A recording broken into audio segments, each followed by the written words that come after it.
man, that came out with that song, man. That was so easy, man. I could do that, but I don't have it like you, man, because you're just gifted with that. It's just luck, Well, you right about that because I write every day. I will make it a purpose to write every day.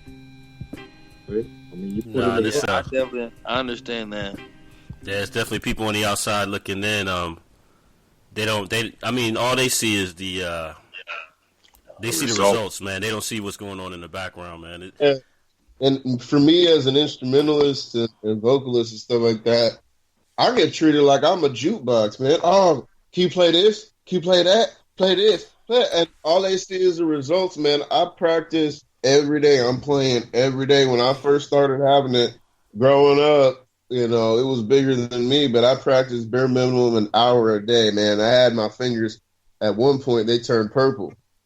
I was bleeding from my fingers. The fingertips look purple and stuff.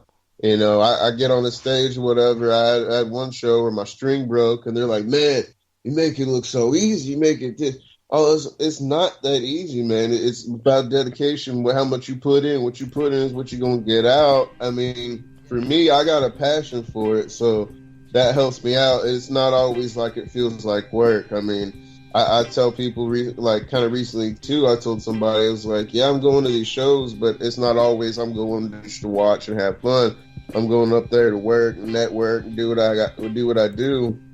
And, all these crazy people, this person, that person, blah, blah. I was like, it's work, bro. I put the work in it and bro. Yep. And that's one of the big things, like people see, I had this happen to me a couple of weeks ago, man. It kind of, took me back, man. People see some of the stuff that I do, right? So I had I'm not going to mention his name and stuff, but, I had a friend just out of the blue just hit me up, right? He hadn't talked to me. We hadn't talked in a couple of years, right? Just hit me up, trying to find out how I was doing and stuff. And then this guy asked me for money. He can borrow like $2,000 or $3,000. $2,000 or $3,000. Wow, man. Eminem and Prince. Yeah, I'm like, he's like, just a little bit, he's got some stuff going on and he's trying to live his passion and this and that. So he quit his job. So he's trying to focus on, building his business and stuff. And he was just like, man, he just needs this to get started and this and that. And I'm just like, wow. Look, I told him I could help you with branding. You want, you're my friend. I'll give you tips on branding. I'll teach you how to market yourself because that's stuff that, I know how to do, and I'll help you do that. I'll give you my time to teach you that knowledge, which that's something that's valuable. It's priceless. It's priceless. Most people charge for that. But he wanted money. He was just being cool with me just to get money out of me. And it was just like, man, look, if I had money to just be given away to people, man, I'd be Donald Trump, like Bill Gates and stuff, man, Yeah. No, you know what? One thing that I noticed with this podcast, actually, man, I kind of get hell, man, you brought up a whole new topic. I get mad. I get very, not mad, but a lot of people, I like what you said because it's like a Arrested Development. Give a man a fish and he'll eat for a day. Teach him how to fish and he'll live forever. Yeah. When I first started Conscious Cafe, I had the idea of Conscious Cafe, as with everything, man. I mean, you remember when I was first rapping, 99 when we were stationed in Lemoore. I remember one time when I told somebody, hey, I want to learn this music thing. I want to produce. I want to do my own thing. A lot of people laughed. Yeah, Mark, you're going to be making wood hits. But then, like, when they saw my music on TV or whatever, oh, man, oh, wow. When I started, but back to the point, when I started Conscious Cafe, Hugo already had you in mind because, I mean, we go way back. And you speak to your work ethic, man. Like you say, marketing left and right. When I interviewed Muenster brought you to the fold, Lejend. And then Wright Way, I saw your hustle. But before, there was a couple people that shall remain nameless that thought this right here was going to be a joke. Like one guy asked, I just asked you if you wanted to be on the show because I like your point of view, man. All of you guys have a good point of view. It's thought-provoking. We have different energies that we bring to the table. And I saw, like, man, there's a need for what we're saying. You know what I mean? People get inspired. This one guy, man, gave me this whole speech about, I'm sticking to my music, blah blah blah blah. It was basically a billboard of the work that he's putting in, and he don't have time to do Conscious Cafe. The loudest, what they say, the emptiest bucket makes the loudest noise. It was that kind of situation. I think. But Mark, if he had been smart, he would have done it, because you got to diversify your portfolio. Exactly. Your artists, rappers and stuff. You know what I mean? But here's the funny part. 2 days ago, I forget what I'm doing. I'm doing sound edit or something. But hey, man, Mark, ever since we had that conversation, the wheels been turning. Say, brother, I'm thinking about doing a podcast. Can you help me? Yeah, I can help you. For 5G, baby. For 5G. I know, right? Exactly. Yeah, right. So it was just like, nah, man. I was like, let me go back to that email that you sent me, the reasons why you can't do the podcast. So it was like, here you go. And I was like, the only advice I get, huh? Nah, help that dude, man, but charge that guy, because your time is valuable, man. Now you got knowledge. He sees you have knowledge, and you have value to him. So now you put a price tag on that value.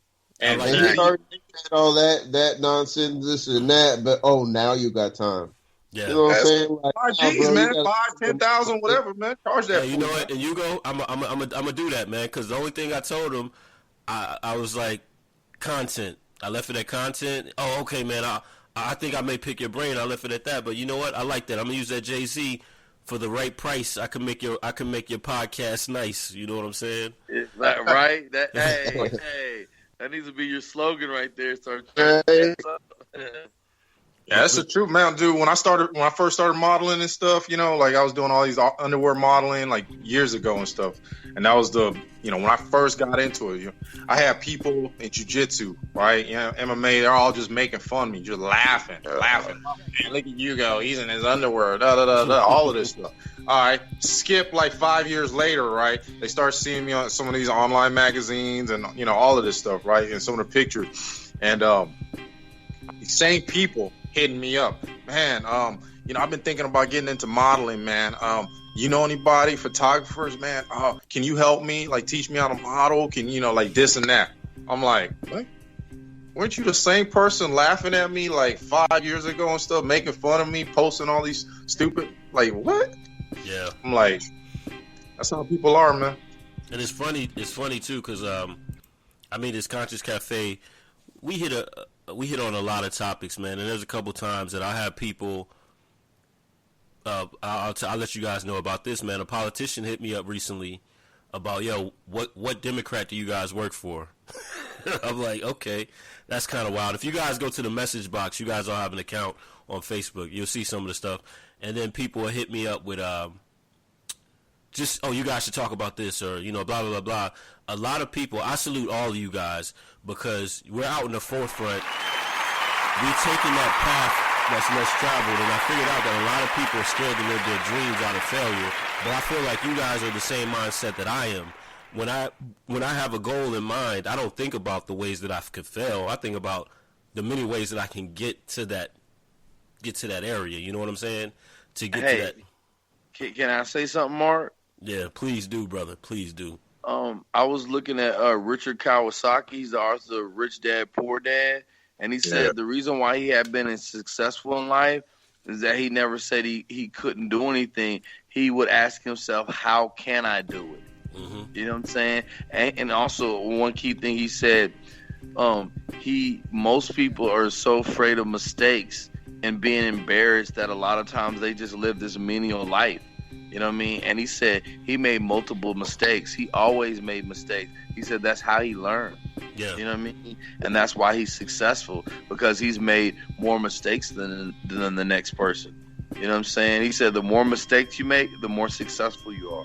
Oh, yeah. Mm-hmm. And we, like, speaking on Oprah, man, like, if we talked about Oprah, if we talked about Michael Jordan, if we talked about Walt Disney, they said Walt Disney didn't have imagination. You know what I mean? Like, he fell left and right. Look at Oprah Winfrey. Let's think about this. Oprah Winfrey. Her backstory, and let's think about being an anchor woman. How many anchor women, she started off as anchor woman, how many anchor women look like Oprah Winfrey? Not many. especially at that time and day when she was doing it. That's what I was just about to say. That especially this was like the early '80s. You know what I mean? Yeah. There wasn't a whole lot of black hosts with a spotlight on them like that. You know what I mean? None really. Yeah. Yeah, at that time, if you were black, you had a spotlight. You were a rapper, and it wasn't even a rapper or somebody in sports.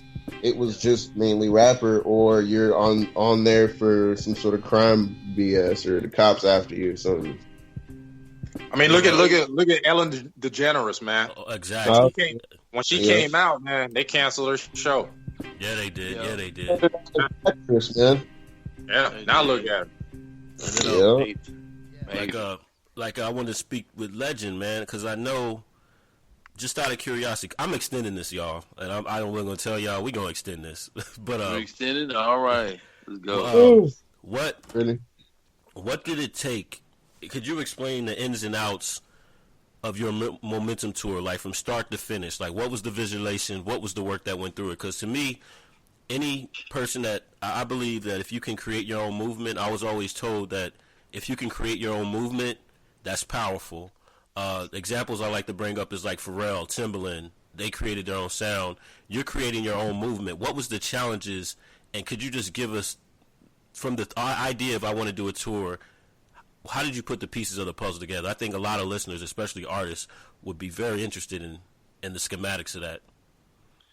I think the first two things that you have to remember as an artist is that you're your greatest obstacle. You know what I mean? Because I realized I was my greatest obstacle. And then two, there's no one that's going to help you. There's nobody that's going to help you. If you do have someone to help you, you better thank God for it. But there's nobody that's going to help you. And I mean, basically, it's a lot of cold calling. It's a lot of asking people for help. It's a lot of humbling yourself. You know what I mean? Because I hit up a lot of people I don't even know out of the blue. Like, hey, I got your information from such and such. I heard you do this event. I was wondering if you could put me on. And then also, artists, don't be afraid to ask people for money. You know what I mean? I used to be afraid to ask people for money, but, it's like you spend money on your craft. You spend time on your craft. There's nothing wrong with asking people for money, and the worst they can say is no. You know what I mean? And I've learned how to negotiate my own deals and get some money out of it. But really, it's just getting on Instagram and Facebook. And, really what I did was start from people that I already knew. Like, who do I already knew? Like Muenster, you know what I'm saying? Cats like that. The cats that always helped me, I hit them up. And then I just hit up a lot of people on Facebook and Instagram. And one thing, too, I have a map out so I can see how close cities are to one another, because this past tour I really worked on logistics, you know what I mean? Because you only want to travel maybe 2 to 3 hours on each tour stop, you know what I mean? Because you don't want to be traveling 7 8 hours, because from an economic standpoint it's not efficient, you know what I mean? And also you want to look at what places you may have to get a hotel, and some places you may just do the show and you may just go on to the next city if it's close enough. But I mean, really, it comes down to a lot of calling people and a lot of emailing and looking at your map, finding out where you're going and where you're trying to go, and just hitting up the people and really a lot of communication with people. And even when you got the tour booked, you still just communicate with people to make sure, hey, is everything like we said it was going to be? What time do I need to be at sound check? What time do I need to be in town? What are good places for me to stay? Or are there any podcasts? Are there any radio stations? Any people who do interviews in town that I can link up with? You know what I mean? So it's just a lot of communicating with people and talking to people every day. You know what I'm saying? So that's what I'm doing, and I really been learning. And I mean, by no means am I expert. Don't get that wrong. I'm not an expert. I just did my first tour that I booked last summer. You know what I mean? And then this is the second one. So I'm just learning on the fly, really. But it's like you guys said, you make mistakes, and like one of my friends told me something that I never really thought about. Like, I'm kind of like a perfectionist, man, and that causes a lot of problems. Man. That's why an album hasn't come to fruition. I'm on my Dr. Dre right now, but you don't know unless you try, man. Like, one of my boys was like, man, I was upset about something, and he's like, yo, man, he's like, you gotta think about this, Mark. He's like, you're actually doing it. And you're already ahead of the game, because most people think about it, but they don't do it. you've actually done it. And you think about with each year, I tell people, you got to have your Spike Lee, She's Gotta Have It. That was his first film, and I'm pretty sure there was a lot of mistakes that were made, but you have to try and go forth and do it. You know what I'm saying? And I like to go back to you, Hugo. Like, you took this idea of ranting and raving on the internet, and you became a influencer, man. And like you model, you Brazilian jiu-jitsu, the whole nine, man. Like, you have to, like you said, man, people are like, yo, man, Hugo's in his underwear and whatnot, but you took it to that next level, man. How did all that, what was the initial thought, man, with the internet? Was that just like MySpace, I just want to do this? And then did you see opportunities and platforms to move it to your other ventures? I mean, when I first started getting on the internet with MySpace and stuff like that was 2001. And honestly, the only reason I got into MySpace was find out about it was because of a friend of mine that was telling me that was a good way, because at the time I was managing this band, this metal rock hip hop band. So a friend of mine told me about a good way to promote the band was to set up a MySpace account. So I figured, man, if I'm going to set them up with an account, I might as well set myself up with an account.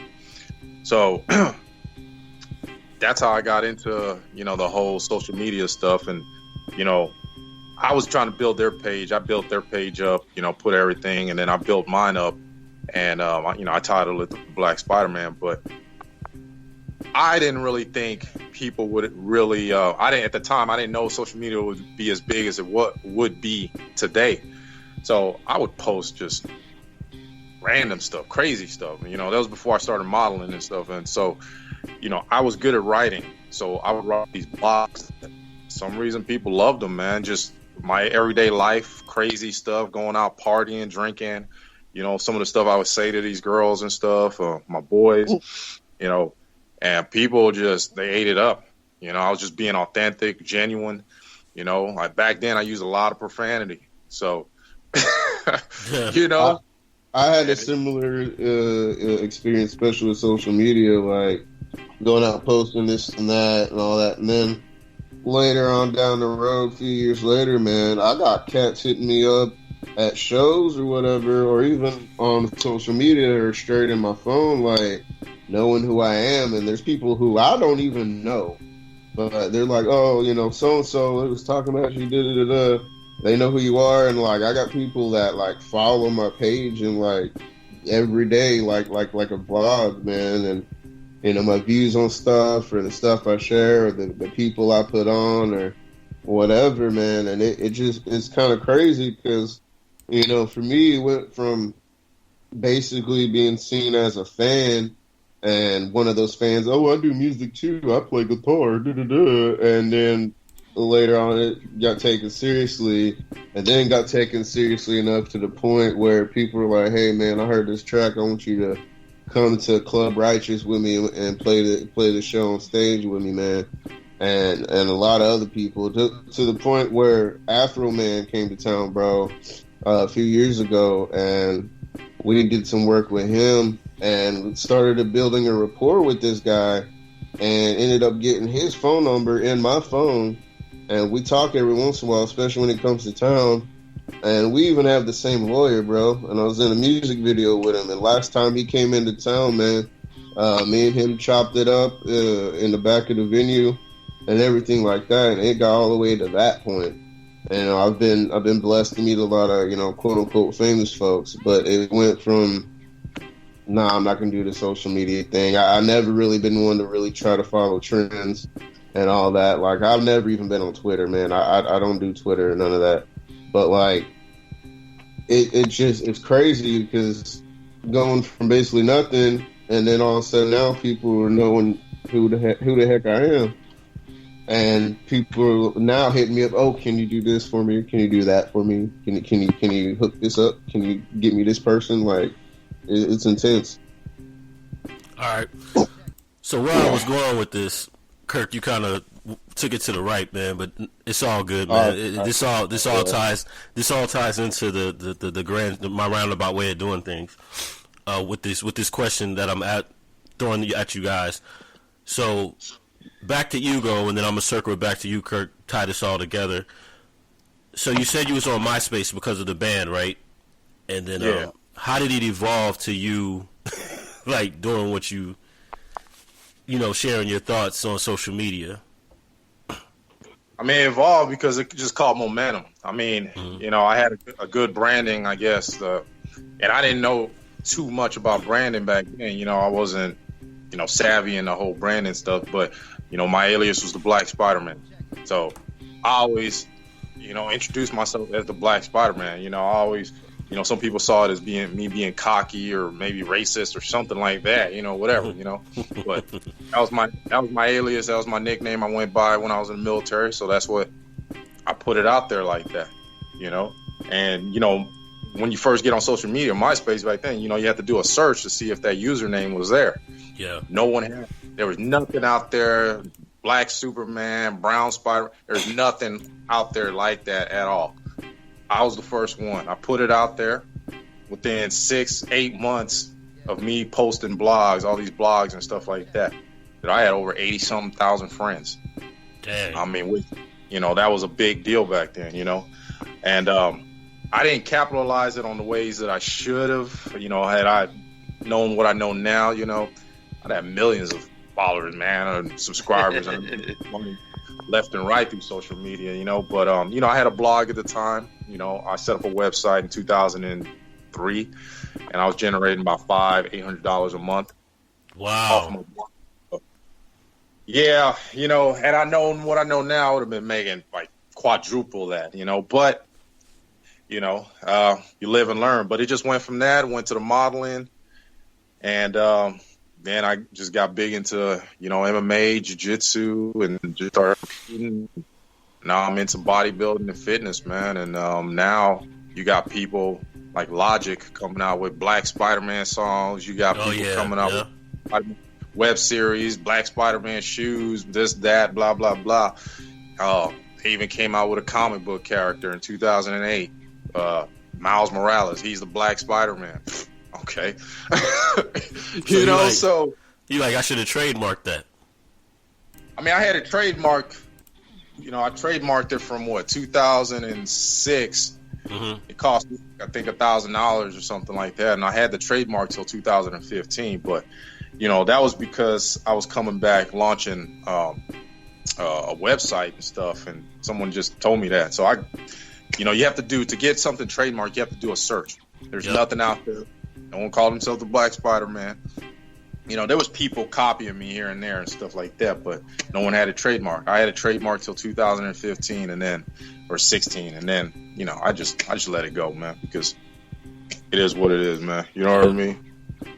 But no, that's dope, man. Like it seems like you were on top of that, the boom. You know what I mean? Like you said, as everything was starting to boom with the MySpace and this and that, man, you was riding that wave.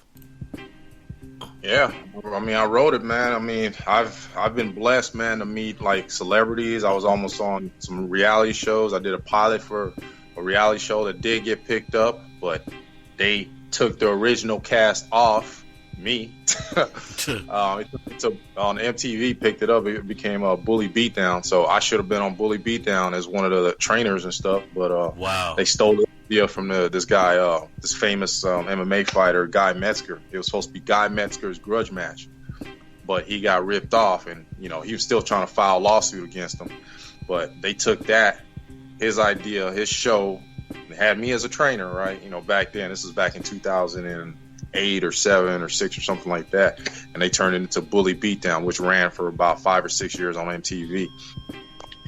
And you know, I made some money for that, but you know, I've met whatever, man, countless celebrities, man. I mean, you name it, man. But you know, still hustling though.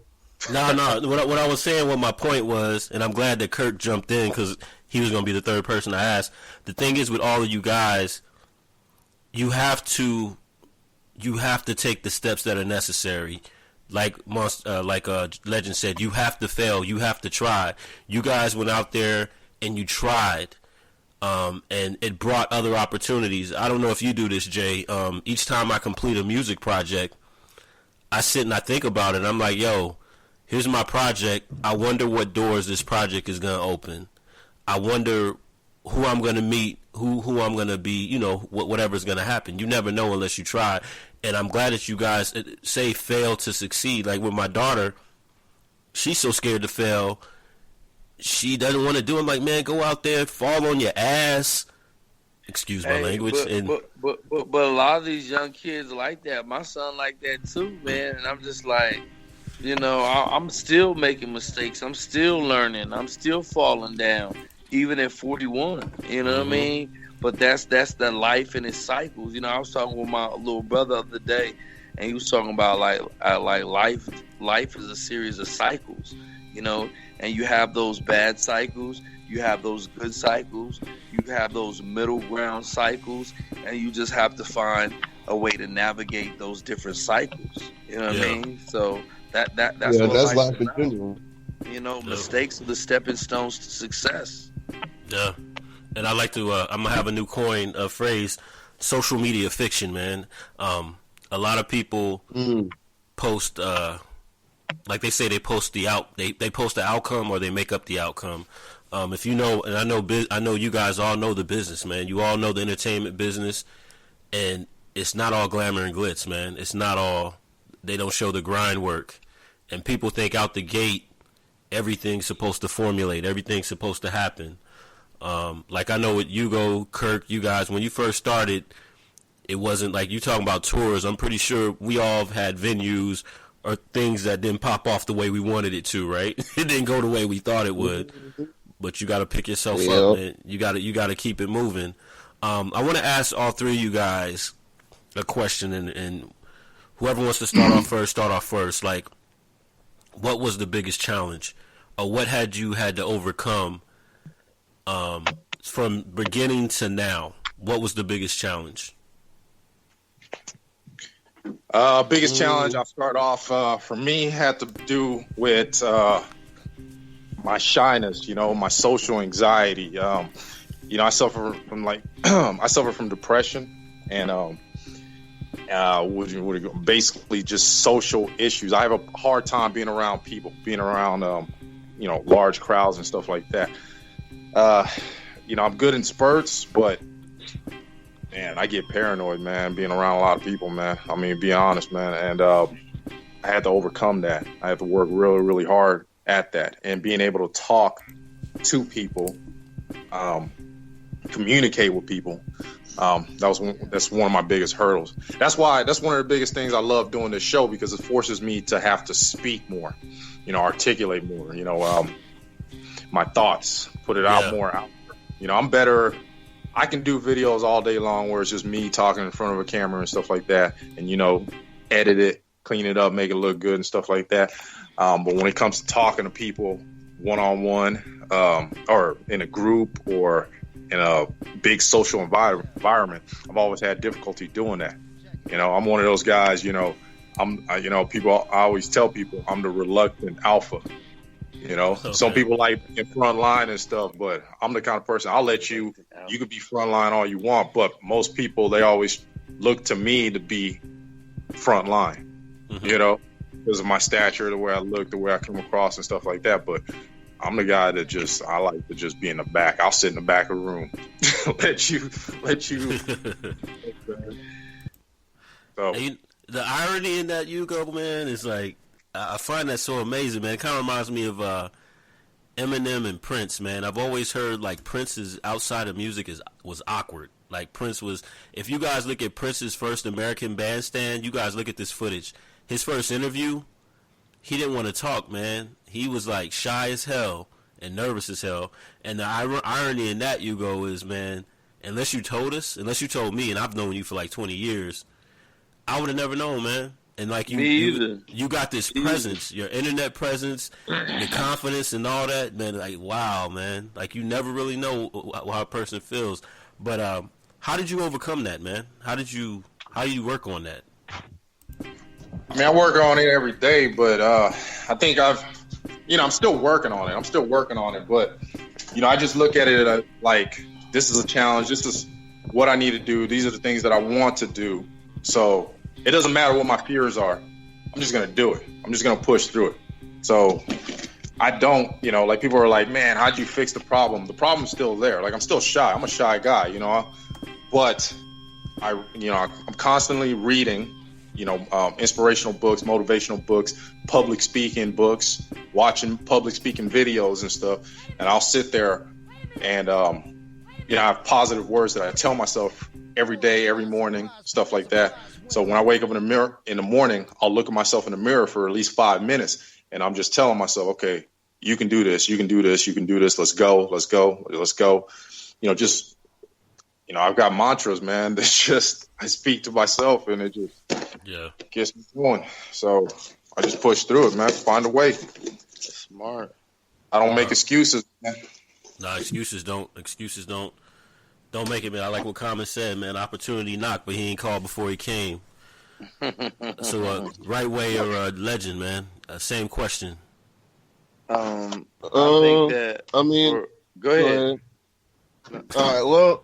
Well, for me, my career, or whatever you want to call it, it's taken a lot of different avenues and stuff, from being a promoter to being behind the scenes, doing music, even doing acting and public speaking as well, in different variations. Like, I've never really been that shy of a guy. I'm always a people person, But that came from having to move around a lot in life and learning how to be the new kid, or just really getting good at being the new kid and adapting to new places, situations, and things like that. But, like, just a lot of my biggest issues, I guess, struggles with it has been within my own mind.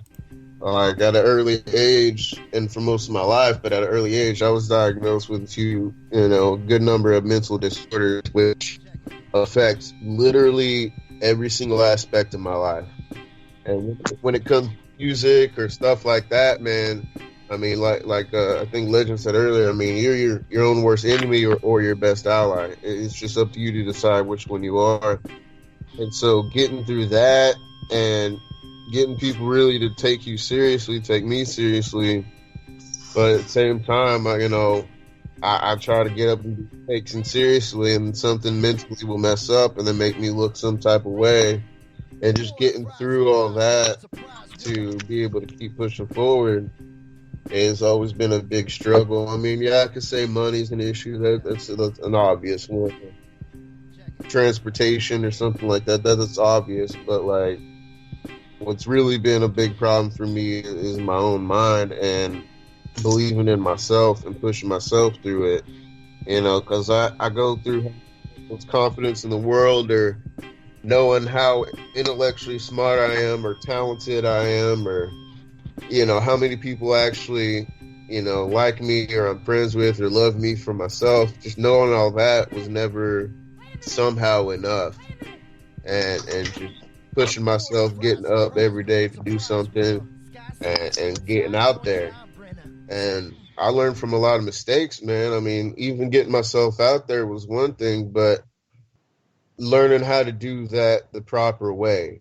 I never really had a problem with networking. That's the one thing I can say has been the absolute easiest for me. It just comes naturally to me. And it's kind of addicting to me because, I enjoy that. I was in sales for a while too, so I guess that kind of goes with it. Excuse me. But it's just been a constant struggle within my own mind and trying to get up and push every day. All right, so it's basically being in your own head, and then also, like you said, the physical and mental aspects of it. We got about 10 more minutes, 2 episodes. This is episode 2. Lejend, same question to you. I think some of my biggest obstacles was really just, like I said earlier, I think myself, you know what I'm saying? Because a lot of times you have, kind of perceptions in your minds of how things will go. And, when you're younger and you just really don't understand how everything goes, and also learning the type of commitment that you have to make, because, I mean, this is not something that you can just do on the weekend and see results from it. It's something that you have to attack every day. And even if you go a day and you don't even feel like messing with that next day, you got to get right back on it. So, I mean, realizing the power and the energy that I had and learning how to harness that, I think that was some of the most important things that I had to do for myself as an artist, because right now I think way bigger than I ever did as an artist. Like, some of the moves I'm about to make are about to be enormous, just because, not because I got some new money or because I met somebody new. It's just I changed the way my mind worked and how I saw myself as an artist and how I saw the things that I was doing. And I think a lot of times, you know, if you're an entrepreneur or creative, if you just make that switch in your mindset, you'll be surprised how successful you can be. You know what I mean? Because a lot of times we trip our own selves up with a lot of the fear of making mistakes and the fear of just not being good or being successful, you know what I mean? Or not being received, especially as someone who makes music. I mean, that's a very intimate thing to do, to release your thoughts and your feelings and your fears through music to the world and be judged on that. Yeah, and I think you're very right, because the commonality that we all share, and I'll share mine as well. Like, I get in my own way, and I overthink things, man. And then like, I got ideas for days, but it's a method to the madness.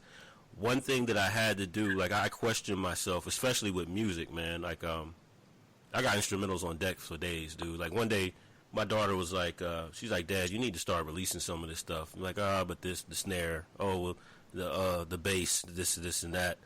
And I questioned myself, actually a while ago. I was like, why was it pre-internet I was more active, heavily involved, and more focused than now? And I think the reason why is, like, the internet, you pay attention to what other people are doing. And sometimes, like, I used to hate watching TV, because it's like, yo, you watching other people live their lives, but I'm not living my life. You know what I'm saying? Exactly. And one thing that I had to learn was I need to stop focusing on what other people are doing and do my thing. You know what I'm saying?